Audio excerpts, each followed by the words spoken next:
Allez, aujourd'hui, 3 erreurs qui font que vous allez bloquer dans votre progression en pumping et en dog start, ou que vous allez tout simplement pas réussir. Alors la première erreur, et là c'est là où il y a le plus à dire je pense, c'est ne pas avoir un matériel adapté. Souvent, il y en a beaucoup qui veulent prendre directement une aile trop petite parce qu'ils se disent que ce sera plus polyvalent, etc.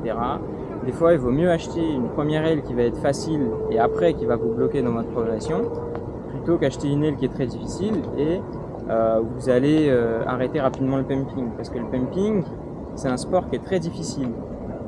Moi, c'est le sport le plus difficile que j'ai fait, donc faut surtout pas vous décourager. C'est super important d'avoir un matériel facile parce que vous allez apprendre plus rapidement. Moi j'ai mis 4 mois à apprendre parce que j'avais beaucoup d'ailes qui étaient un peu vieilles, qui étaient pas très chères, que j'avais trouvées en occasion. Et au final, c'est quand j'ai acheté une Cirrus que ça a complètement débloqué ma progression.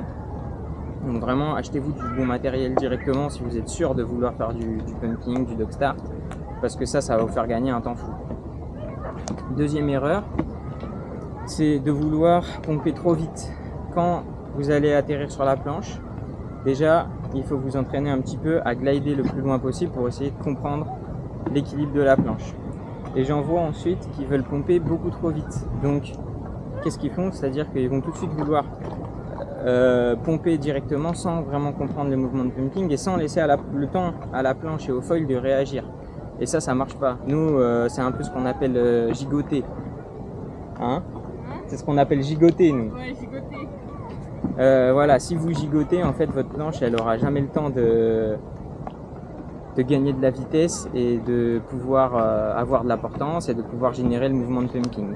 Troisième erreur qui fait que vous allez bloquer dans votre progression au pumping, et ça c'est la plus courante, c'est pour les gens en général qui commencent à arriver au dog start, qui commencent à partir et en fait après, qui font 1 ou 2 pumps, 2, 3 pumps, 3, 4 et ils n'arrivent pas à aller plus loin, ils perdent la portance et ils n'arrivent vraiment pas à aller plus loin. Et en fait ça souvent, c'est dû à une seule chose, c'est qu'en fait vous pompez cabré. Votre planche, elle est tout le temps le nose up, elle est tout le temps le nose vers le haut parce que vous n'osez pas faire descendre la planche. En fait, le mouvement de pumping, c'est vraiment faire remonter la planche et après la faire replonger pour accélérer en vitesse. Si vous faites tout le temps remonter la planche mais que vous la faites jamais descendre, vous la faites jamais accélérer, vous ne pourrez pas pomper.